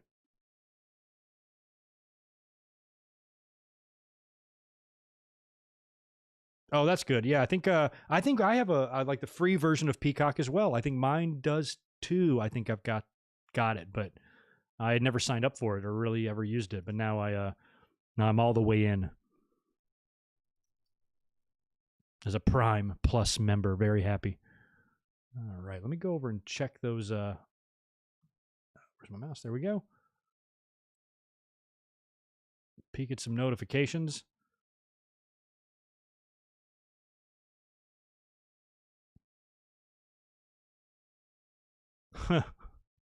Thanks for a couple of those links, excuse me. Yeah, people had some interesting comments on the show tonight because it was just a lot happening. Oh, there's a little tweet from Maki Ito. So happy to hear that she was hacked. We talked a little bit about that yesterday and on the predictions video Friday night. Her Twitter had kind of gone dark there, and a lot of fans were kind of speculating because this all happened right in the middle of all of the controversy and everybody giving her shit for the Dynamite match and the singing and, fueled by angry rants like Cornette, and a lot of fans just kind of really flinging a lot of bullshit her way. And then her Twitter goes down. A lot of people thought she might have been bullied off, but she doesn't seem to be.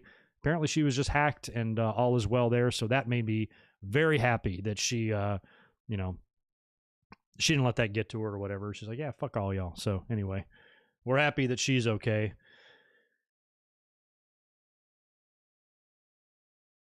And she's got her Twitter back.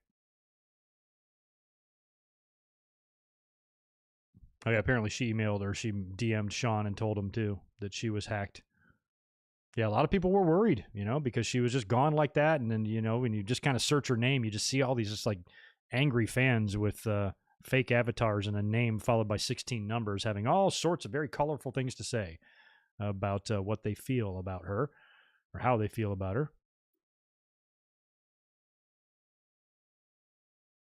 Man, I saw that that shooting in Boulder. I have my cousins live up there. It's so crazy. My cousin Nikki, she was a senior in the rival high school to Columbine, which I think that anniversary is like today or real recently. She was at the rival high school and she was a senior at school when all that Columbine shit happened. So, and I remember we were all very worried about her when it happened. And then if that weren't enough, years later, I don't know what year it was, 2013 or 12, the Dark Knight shooting in Aurora, Colorado. It was a midnight showing where that gunman came in. She was at the same theater seeing an earlier show. She was in that very same theater. So she was at the neighboring high school to Columbine, and she was in the very same theater of the Dark Knight shooting before the shooter got there. She's dodged some bullets, man. And now, like literally, and now this one in Boulder, that's crazy. Colorado is known for this. It's kind of fucked up, man. Ugh. Condolences out to everybody there. And we didn't give any props to Randy Orton yesterday, and I felt bad about that because Randy Orton went out and had a grueling match with Alexa Bliss. But no, he had to work that that very big pay-per-view angle, just days after losing his uncle. I don't know the relationship between him and Barry O, but I assume they're okay. It's his uncle. I mean, even though Barry and the WWE had a very treacherous road, I think Orton and him got along okay, and he lost his uncle. That's sad. And by the way, I mentioned I have not seen the other half of Broken Skull Sessions yet. I like to watch that with my girlfriend. We didn't have a chance to get to the other half today, so I'll try to watch the rest of that tomorrow. But I did really like the first half of it, and Randy Orton really opens up. And it's a good conversation so far with him and Steve Austin. After, I really liked Bayley's. I didn't like Sasha Banks as much as I like Bayley's. But after, two kind of new generation stars like that, it was kind of nice to see him go back to a veteran, somebody that I can, maybe appreciate the stories more because I'm older and I like to hear about the stuff about how he got started and everything. So cool stuff so far from Randy Orton. Those Austin podcasts are fantastic on the network. Good stuff. But I'll be checking out the rest of that on Peacock, much to Barry's delight, very soon. Probably tomorrow. Michael, thanks for the $2. The NFL lost to Andre the Giant. WrestleMania 2 in the Rumble. NFL lost to Andre the Giant. Oh, yeah, there you go. Thank you for that. That's true. Celebrities did lose in that one, but there was a bunch of them. I don't think they were designed to win. They weren't put in any position to win. But I think William Refrigerator Perry was put in the position to get over in that because I think they wanted to use him again. I think he eliminated Big John Studd or whatever. So I think they had planned to use the fridge again. But yeah, I guess that is the only example, unless there's another one we're not thinking of where a celebrity's came in and not won their match. All those Chicago Bears and others.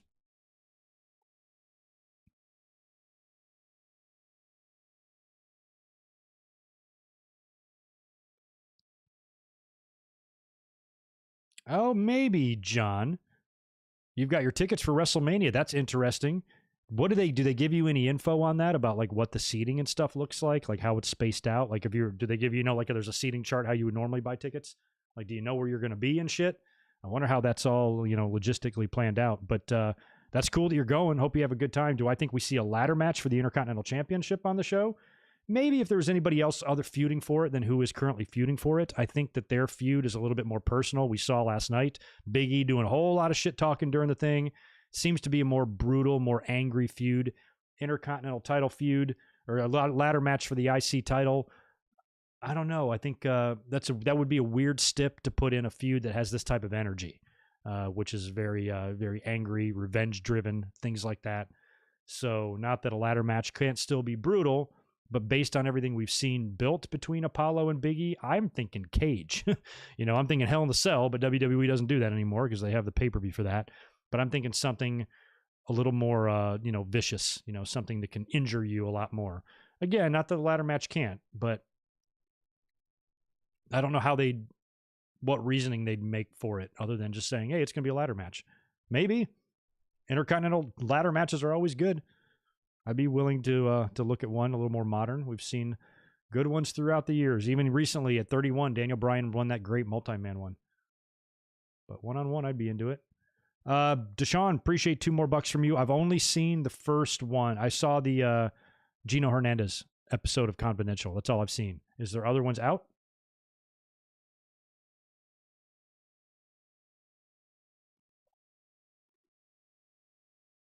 Yeah, Ryan, I could see that. You might as well do a battle royal, only if you're not doing another men's battle royal. Are they still doing the Andre the Giant? They are, right?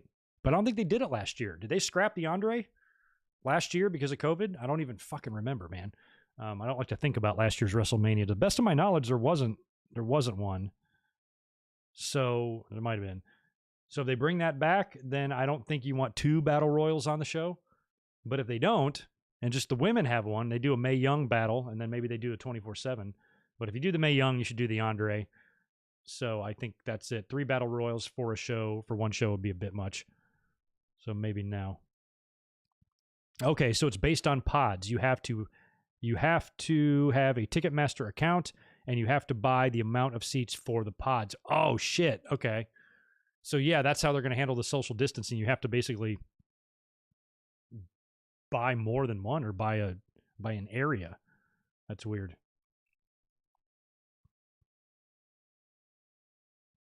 Yeah, WrestleMania 28 had a sell. WrestleMania 32 had a sell. They did do it with Shane and Undertaker. So it's not like they can't or anything, but the fucking pay-per-view, I don't need to see that red piece of shit at WrestleMania. I don't need it.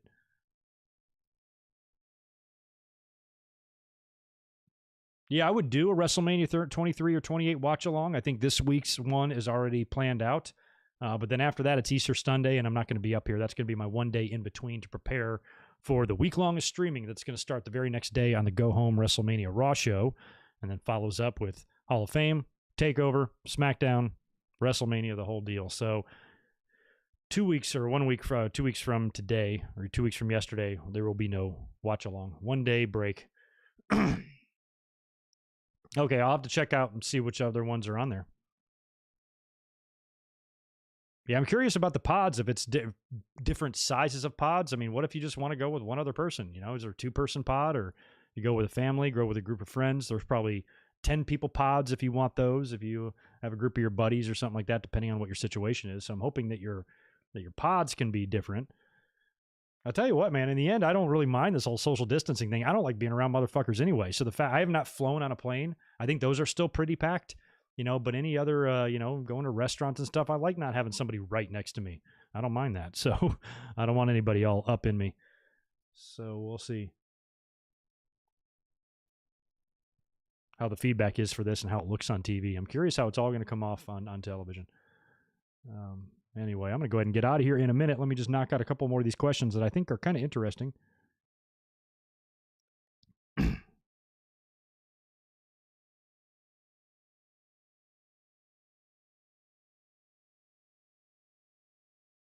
Oh, Miss Elizabeth. I thought it was a Hall of Fame. Why is a modestly okay looking chick like Miss Elizabeth? What are you smoking? Oh my gosh. Tori Wilson and Becky Lynch are very beautiful, but Elizabeth is the pinnacle. The absolute pinnacle. We do not trash talk Miss Elizabeth on this stream. That'll get you blocked. Hell no. It's only praise for Miss Elizabeth. If you don't have anything nice to say about Miss Elizabeth, you don't say anything at all. That's the number one rule of this channel. Same goes for Bret Hart. No, actually, it's cool. You can criticize Bret Hart because he opens himself up for that. But no Elizabeth. No Elizabeth. Yeah, Boss Man Taker was Hell in the Cell at 15. Yeah, but before then, they didn't have Hell in the Cell pay-per-views. I'm talking about when they made that pay-per-view, you know, it kind of took away from using Hell in the Cells certain times throughout the year when needed, you know, for a storyline or whatever, when they made that dumb pay-per-view. I was at 15. I saw Boss Man. I was there in person to watch him get hung. His little legs kicking below him. Pretty hilarious. Pretty hilarious. Anyway, I think that's going to do it for me tonight. I'm going to go ahead and get out of here now. It's been a long night anyway. I want to thank you guys for hanging out tonight and streaming. So this week, we got a big one coming up. You're not going to see me middle of the week here. I will be back to you on Friday, 2 hours before SmackDown goes on the air. We're going to review the final ever WCW Monday Nitro. This Friday is the 20th anniversary of that show, which was also the Go Home WrestleMania 17 show. Simulcast with Raw, Shane, Vince, double G, double O, double N, double E, gone. All that stuff. We're going to talk about it all. It's going to be a blast on Friday. And then we'll be up here Saturday, Sunday, and Monday after that, doing streams as well. Wrapping things up 1 week from today with our next Raw review. So you guys have a good rest of your night. Take care. Thanks for being here. And I'll catch you Friday for a big one. Y'all be good.